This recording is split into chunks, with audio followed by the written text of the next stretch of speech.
ഇന്ന് പുറത്തോട്ട് പോകേണ്ട പല കാര്യങ്ങളുണ്ട്. എന്താണെന്ന് ചോദിച്ചു കഴിഞ്ഞാൽ ഇന്ന് പുറത്തോട്ട് പോയാൽ കൊള്ളാവുന്നുണ്ട്.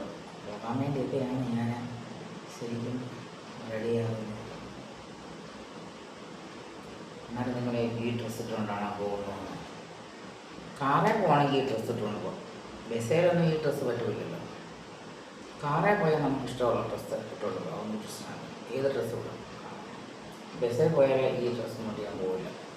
ബസ്സിലെ യാത്രയിൽ ഞാൻ യൂസ് ചെയ്യുന്ന ഡ്രസ്സ് എപ്പോഴും ചുരിദാറും ജീൻസും അതുപോലെ തന്നെ ഫ്രോക്കും ഒക്കെ യൂസ് ചെയ്യും. പിന്നെ കാറിൽ പോകണമെങ്കിൽ ഈ കളർസോ ഇതുപോലെയുള്ള ഡ്രസ്സ് ഇട്ടു ദൂരെ യാത്രയ്ക്ക് പോകും, എല്ലാം പോകും. അത് കാറ് എന്ന് പറഞ്ഞാൽ നമ്മുടെ സ്വന്തം വാഹനത്തെ നമ്മൾ ഇറങ്ങുന്നില്ല, നമ്മൾ പോകും, ഇത്രമാത്രമേ പോകും. അതുപോലെയല്ലല്ലോ ബസ്സിൽ പോകുന്ന യാത്രയ്ക്ക് വേറെ സ്റ്റൈൽ. പിന്നെന്താ ഇന്നേരം ഞാൻ എങ്ങോട്ട് പോകണമെന്ന് ചോദിച്ചു കഴിഞ്ഞാൽ ഓക്സിജനിലൊന്ന് പോയാൽ കൊള്ളാമെന്നുണ്ട്. 1-2 കാര്യങ്ങൾ ഓർഡർ ചെയ്തിട്ടുണ്ട്. അത് കൊണ്ടുവന്നോ ഇല്ലെന്ന് അറിയണം. അതൊക്കെയാണ് വിഷയങ്ങൾ.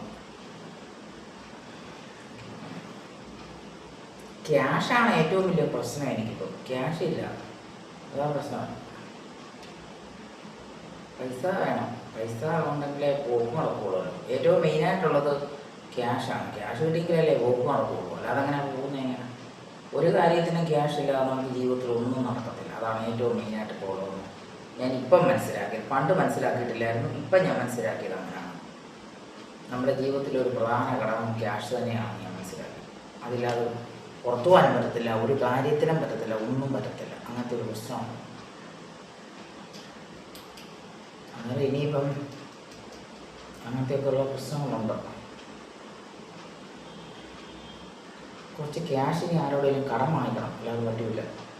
ഇപ്പം എൻ്റെ ഈ പൈസ മൊത്തം തീർന്നിരിക്കുന്ന സമയമാണ്. ഒന്നുമില്ല, ഒരു പൈസയും ഇല്ല. എൻ്റെ സുഹൃത്തുക്കളോട് ആരെയോട് എങ്ങനെയെങ്കിലും ചോദിക്കണം, തരുമോ, എന്നിട്ട് വേണം പോകാൻ. കിട്ടിയെങ്കിലേ പോക്ക് നടക്കുകയുള്ളൂ, അല്ലെങ്കിൽ പോക്ക് നടക്കില്ല. അതാണ് എൻ്റെ കാര്യം. ഞാൻ എൻ്റെ കാര്യം തുറന്ന് സംസാരിക്കുന്ന ആളാണ്. എനിക്കിപ്പോൾ ഒളിവോ മറയോ കാര്യങ്ങളോ ഒന്നും നിൽക്കേണ്ട ആവശ്യമൊന്നുമില്ല. എന്നെ സംബന്ധിച്ച് അങ്ങനെയാണ്. Okay, bye. ഞാൻ പുറത്ത് പോയിച്ചു വരാം. ഓക്കെ.